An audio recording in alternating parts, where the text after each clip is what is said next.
त्यासारखं काही काही लोक एवढे भाग्यवान आहेत सभ्यताच समजत नाही हो. घरात जायचं असलं ना तर किती अंतरावर जायला पाहिजे कळतच नाहीत. काही काही लोक तर डायरेक्ट स्वयंपाक घरात जातात. अरे तुझं घर नाही विसरलास काय तू? नाही नाही ते आमचा प्रेम आहे. अरे प्रेम म्हणजे इथपर्यंत नाही ना स्वयंपाक घरापर्यंत. तू प्रेम मानतो ते तुला विघ्न मानतात.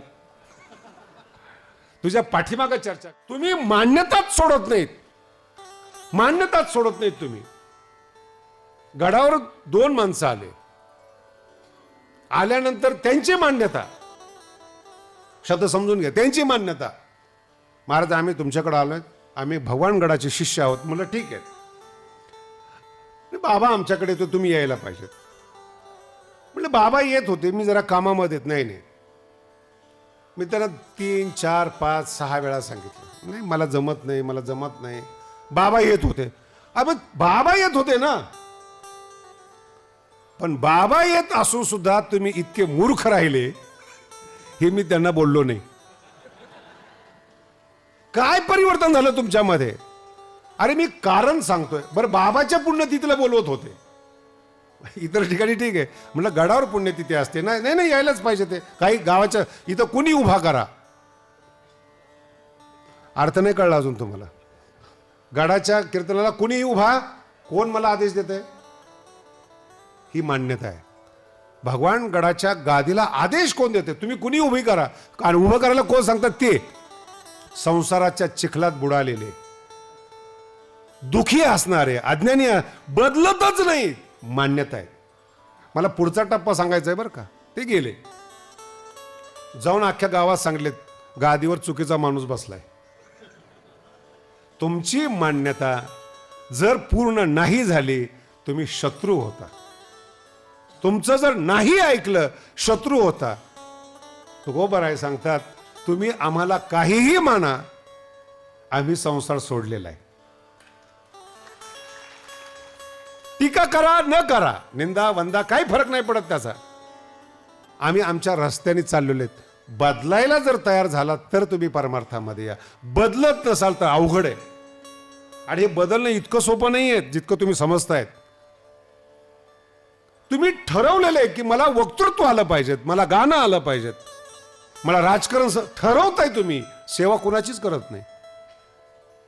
हे कार्यकर्ते जो शब्द आहे ना राजकारणामध्ये हे आमच्या भाषेत शिष्य शब्द आहेत.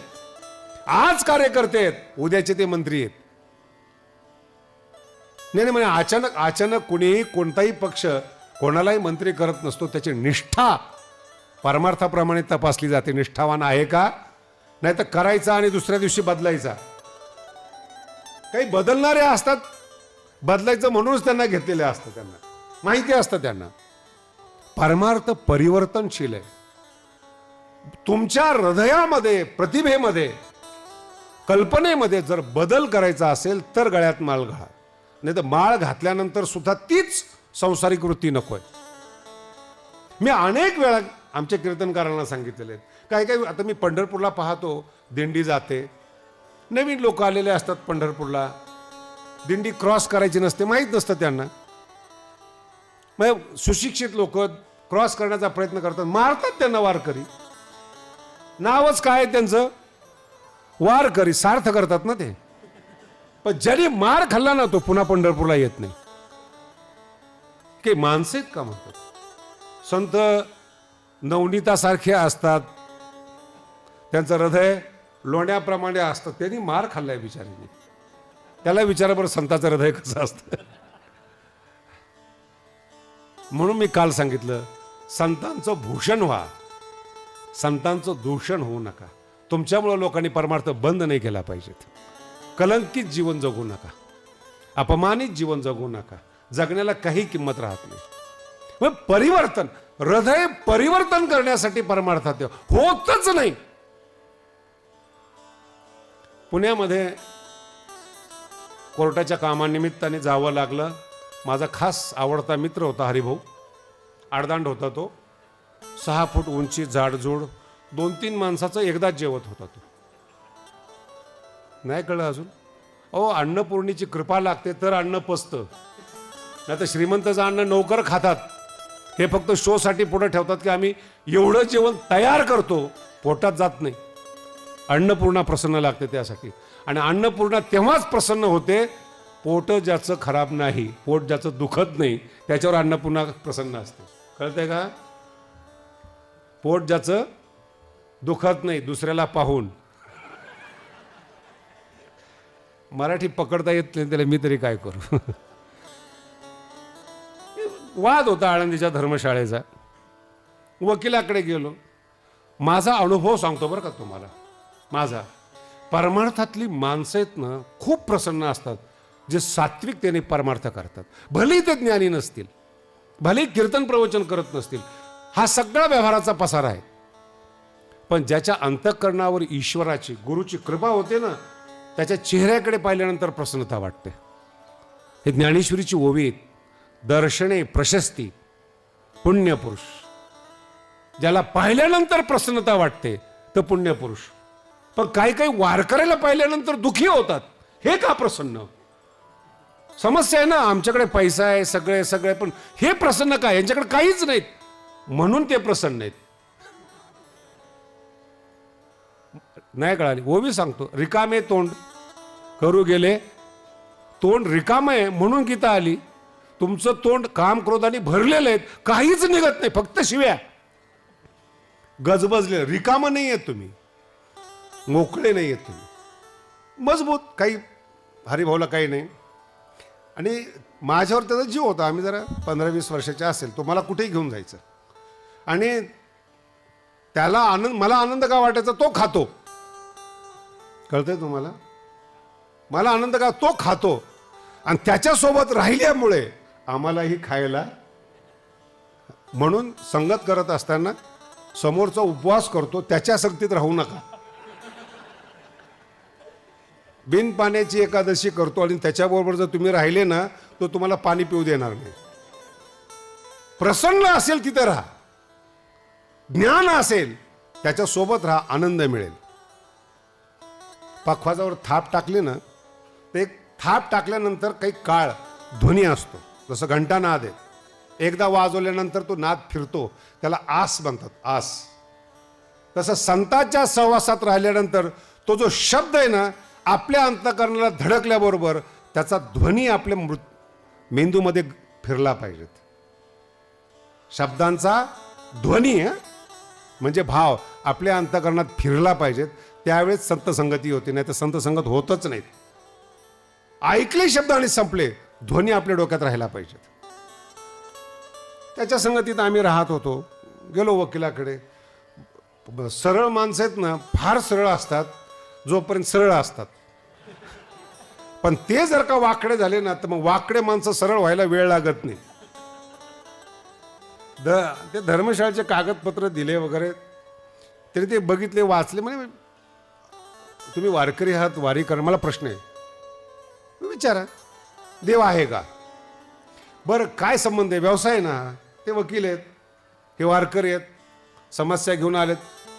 ते हरिभाऊ आहे ना, ते असं त्याला परमार्थाविषयी बोललेला सहन नाही होत. तुम्ही आहे, हरिभाऊने काय सांगितलं आहे, पण ते हरिभाऊची 6 फूट उंच जाडजोड, त्याच्या शब्दातला आहे डोक्यात आणा, आहे. आणि सुशिक्षित लोकांचा, शिकलेल्या लोकांचा शब्दातला चिक्कूपणा पहा, असण्याची शक्यता आहे. आहे ना? या नाहीच म्हणायचं त्याला, असण्याची शक्यता आहे. तर हरिभाऊ खूप कठीण. तुम्हाला एकदा काय सांगितलं आहे म्हणून तुझा आवाज वाढला हरिभाऊ, कारण की त्याला ते सहन नाही होत. ज्यांनी आयुष्य परमार्थात खर्च केलेत त्यांच्या श्रद्धेला तडा देऊ नका. न बुद्धिभेदम जनयेत अज्ञानाम, कसे का असे ना, श्रद्धेला तडा देऊ नका त्यांच्या. तुम्ही नका करू. आवाज वाढवल्याबरोबर लगेच नाही नाही नाही, देव, हरिभाऊ रागू नका, देव असण्याची शक्यता नाकारता येत नाही. हाय म्हणत नाही, शब्दातले खेळ कळत नाही लोकांना. ते हरिभाऊ तुला एकदा सांगितलं ना रे देव आहे म्हणून, पुन्हा पुन्हा काय लावलेत? नाही नाही नाही, तुम्ही देव माना, आम्ही शक्यता मानतो. हे जे हरिभाऊचा जो आवाज होता ना, ते आता ते शहरातले घरं म्हणजे पाखरं राहतात तसे घरं, छोटे छोटे, जर मुंबईला गेले तर बघितलं ना त्या बिल्डिंगी, जसे पक्षी राहतात तसेच ते फ्लॅट दिसतात त्यांचे. अशा घरात हरिभाऊचा आवाज, त्याचा बाप आला वकिलाचा. लगेच काय झालं काय झालं, एवढा मोठा आवाज आला. हरिभाऊने विचारलं हे कोण आहेत. पोरगा म्हणला बाप आहेत. असण्याची शक्यता आहे.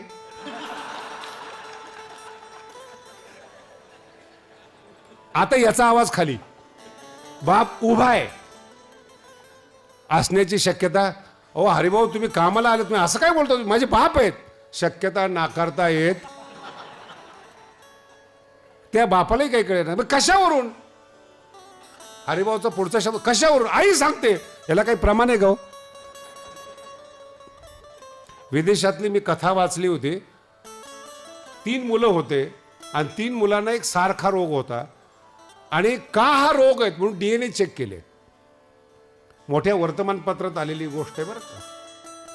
त्या माणसाने आपले, कारण की तो सांसर्गिक रोग आहेत, अनुवंशिक रोग आहेत, मग याच्यात आहे का ते पाहण्यासाठी याचे DNA चेक केले आणि मुलाचे DNA चेक केले. 3 मुलं याचे नाहीत, 3 मुलं याचे नाहीत, तरी हा सांभाळतो. याला संसार म्हणतात. काय सांगू शकता की मुलगा आपलाच आहे म्हणून. ते सांगितलं आई सांगते. अरे आई सांगते म्हणून मानतो, माऊली सांगतात म्हणून आम्ही परमात्म्याला मानतो. आई अज्ञानी आहेत, संसारातली आहेत, तिचं बोलणं श्रद्धायुक्त होऊन ऐकतोस आणि मानतोस. ज्ञानेश्वरीचे लेखक योगीराज भक्तराज राजयोगी ज्ञानोबराय सांगतात आणि त्याच्यावर तू शंका घेतो. आपली अवकात बघा आणि मग ज्ञानोबरायला बोला. आपले बुद्धीची कुवत बघा, कुठला विषय आहेत. ज्ञानाच्या नंतर अनुभव पाहिजेत हे विषय सांगणारे ज्ञानोबराय. आणि आपली बुद्धी आत्मैव शत्रुवत वर्ते, ही आपली बुद्धी. आपलं अकल्याण आपण करतो या स्तरावर जगणारे आपण आहेत. म्हणून दोघांचा संयोग पहा कसा आहे, दोघांची विभक्ती पहा कशी आहे. माना न माना तुमची मान्यता आहे. अर्जुन अंतःकरण समर्पित करतो आणि मग अंतःकरण बदललं जातं. तिथून पुढं गीतेच्या नंतर अर्जुन राहत नाही, अर्जुन कृष्ण रूपाने काम करतो. शब्द आला लक्षात. अर्जुन राहत नाही, अर्जुन कृष्ण रूपाने काम करतो. अर्जुनाचं हृदय बदललं, या हृदयातला अनुभव त्या हृदयामध्ये गेला. निवृत्तीनाथांचा, भगवान शंकराचा अनुभव ज्ञानोबाच्या हृदयात स्थिरावला. आता ज्ञानेश्वरी ज्ञानोबाराय लिहित नाहीत, माते दावीत बोले. त्यांचे गुरु आद्यशंकर, आदिनाथ गुरु, ते सकळ सिद्धांचे सिद्ध माऊलीच्या मुखातून बोलतायत. हृदय बदललेत, गुरु परंपरे हृदय बदलले, अनुभव बदलला. सांसारिक हृदय राहिलेलं नाही, सामान्य हृदय. म्हणून ज्ञानेश्वरी का बदललेलं हृदय आहेत, व्यापक हृदय आहेत. महांतम विभुम आत्मानम मत्वा, विभुम आत्मानम मत्वा, स्वतःला मानून. म्हणून इथे शंकराचंच नाव का घेतलंय मी, हरिपाठामध्येच त्यांचा उल्लेख आहे. हरी हरी हरी मंत्र हा शिवाचा म्हणून उल्लेख केला. आदिनाथ गोड बोलतो, माते दावीत बोले स्वामी तो माझा. कोण स्वामी? हृदय बदलणारा. ज्ञान नाही, आपली धाव तिथपर्यंत यायच. बुद्धिमान आहे का, ज्ञानी आहे का, काही उपयोग नाहीत. अनुभव बदलला पाहिजे. हेच जग आहेत. अवघाची संसार सुखाचा करीन. आणि आपलं घर आहे, संसार सोडा, घर आहे, सगळं दुःखमय होतं. हा अनुभव आहे तुमचा. आणि हा अनुभव हृदयाने घेतलेला अनुभव आहे. हे फार महत्वाची गोष्ट आहे. म्हणजे 2 टप्पे आयुष्यात लक्षात ठेवा. ज्ञानासाठी सुद्धा भाव लागतो, भक्तीसाठी सुद्धा भाव लागतो. कळायचं असेल भाव म्हणजे काय, गुरुने सांगितलेल्या शब्दावर विश्वास ठेवणं. गीतेमध्ये सुद्धा 2 मार्ग आहेत. श्रद्धावान लभते ज्ञानम, भाव, आणि तद्विद्ये प्रणिपातेन, भाव. सेवा करा किंवा भाव ठेवा. भाव ठेवल्यावर लवकर अर्थ हृदयात प्रकाशित होतो. हृदयात अर्थ शिकण्याची गरज नाही, अर्थ आपोआप हृदयात प्रगट होतो. ज्ञानेश्वरी अभ्यास करून सांगितलेली नाही. सकल अर्थ मतीमध्ये प्रकाशित झाले, ते तोंडातून आलेले. काल सांगितलं तुम्हाला, टाकीतलं ज्ञान नाही, विहिरीचं ज्ञान आहे, खालून आलेलं, मुळातून आलेलं ज्ञान आहे, ते अनुभवाचं ज्ञान आहे. म्हणून ज्ञान मिळवणं हे बुद्धीचं कर्तव्य आहे. पण या बुद्धीच्या अगोदर माणसाचा जो आत्मा आहे तो भाव आहे. लक्षात येतंय? तो मी का सांगतो समजून घ्या. तुम्ही म्हणजे बुद्धी नाही आहे, प्रवचन करताय, कला आहे तुमच्याकडे, वक्तृत्वाची कला असेल, वक्तृत्वाची कला तुम्हाला जोपासत असेल, शब्दज्ञान असेल, कला आहे, बुद्धी आहे. तुम्ही कोण आहात हा तुमचा भाव सांगतो. शब्द लक्षात. तुम्ही कोण, तुमचं अस्तित्व काय, भाव आहे. म्हणून नाही संस्कृत बोलता आलं तरी मीराबाई संत आहेत, जनाबाई संत आहेत. नाही संस्कृत बोलता आलं, शास्त्र, भाव बदललाय तिचा.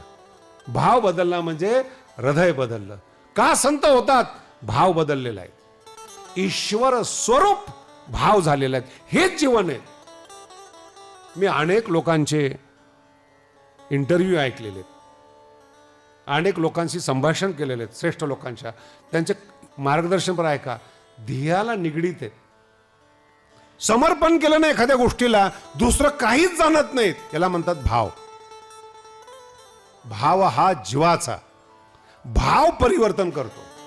म्हणून मार्केटमध्ये लोक गोड बोलतात, फसवणं हा त्यांचा भाव असतो. नातेवाईक गोड बोलतात, फसवणं हा त्यांचा भाव असतो. फसल्यानंतर कळतं की तो फसवा होता. आता बोलून काही उपयोग, हा तुमचा अनुभव आहे गुरुशिवाय. संसारात हा माणूस चांगला नाही कधी कळालं? फसवल्यानंतर. फसवण्याचा अनुभव आहे, श्रेष्ठ होण्याचा अनुभव नाही. म्हणून मी तुम्हाला काल सांगितलं, बुद्धी नाश करू शकते, अणुबॉम्ब तयार करू शकते, क्षेपणास्त्र तयार करू शकते, इंजेक्शन देऊन ज्ञानी नाही बनवू शकत. ज्ञानी संत बनवतात, विज्ञानापेक्षा ते श्रेष्ठ आहेत. अंतःकरण बदलतात, अज्ञानाला ज्ञानामध्ये रूपांतरित करतात. संतच हे विज्ञान आहे. सिद्ध करा. वाल्मिकाने कसं काय रामायण लिहिलं? पुन्हा सांगतो तुम्हाला मी. डाकू होता. डाकू शब्दाचा अर्थ कळाला का तुम्हाला? जंगलात राहणारा, आत्ताच्या भाषेत आदिवासी. एखादा आदिवासी बुद्धिमान निघाला म्हणून मुंबईची संस्कृती सांगू शकत नाही. तो राजघराण्यातली संस्कृती, तो चांगला असेल, सज्जन असेल, संत होईल, पण त्याची लेखनी, नीतिमत्ता, स्त्रीच्या जीवनातली विशेषता, राजकारणातली नीती, तत्वज्ञान नाहीच सांगू शकत. अर्थ लक्षात ठेवा काय बोललो. त्याच्या पुढे जाऊन सांगतो, राजकारणातली माणसं सुद्धा मनुष्य जीवनाबद्दल लिहू शकत नाही.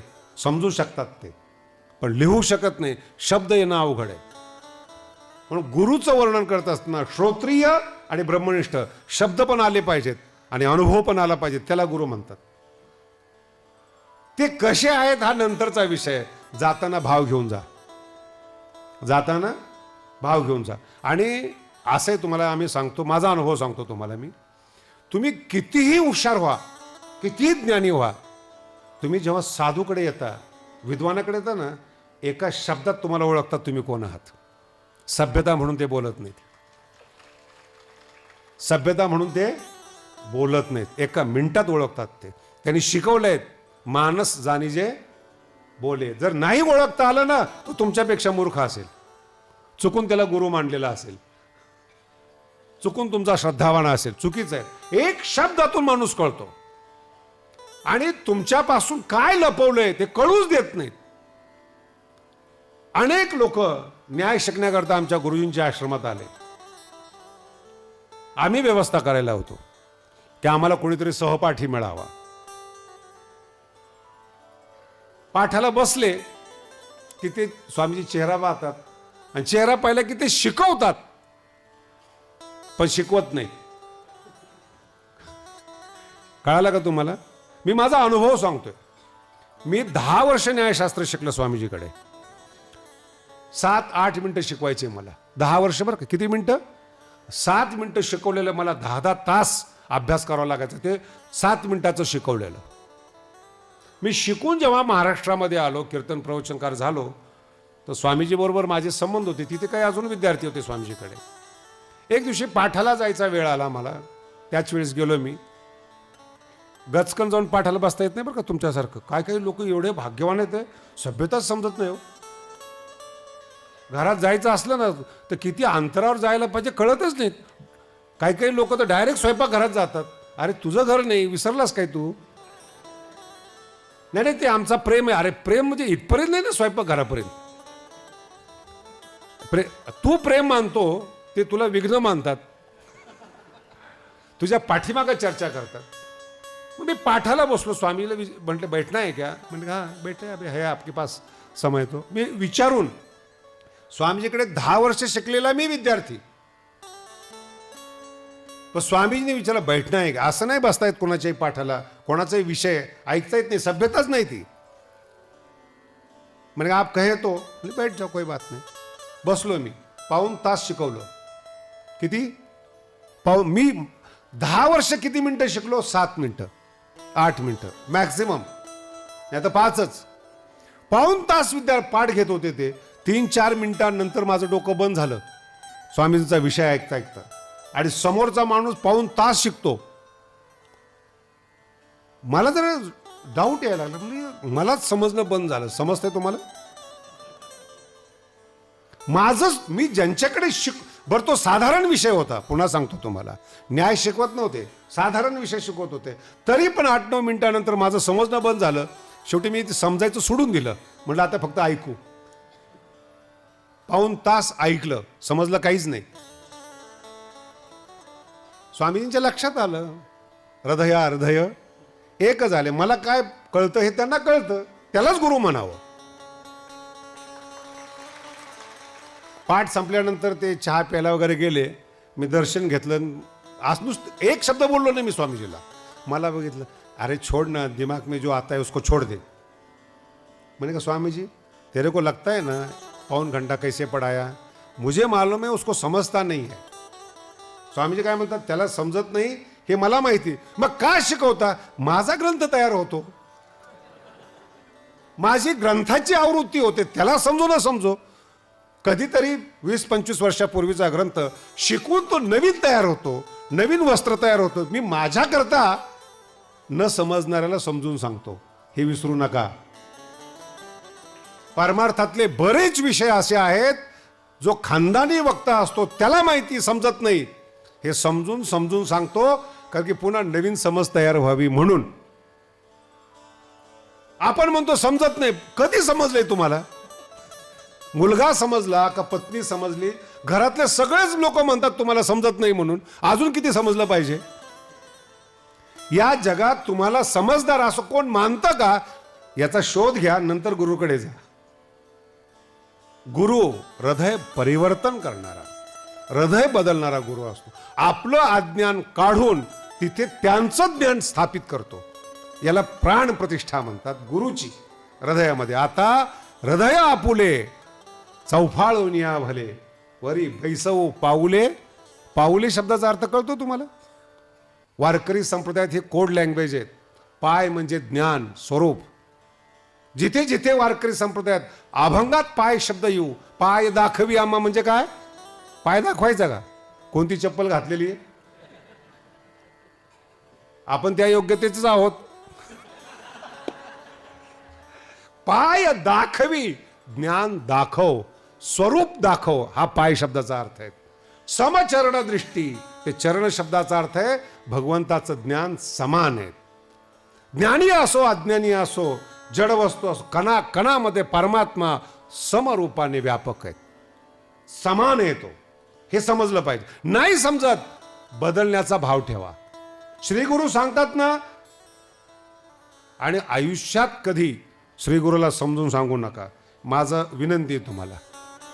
माझी चूक झाली होती यात, जिथे मी हा प्रसंग झाला ना, मी नवीन नवीन गेलो होतो, 2-3 वर्ष झाले होते.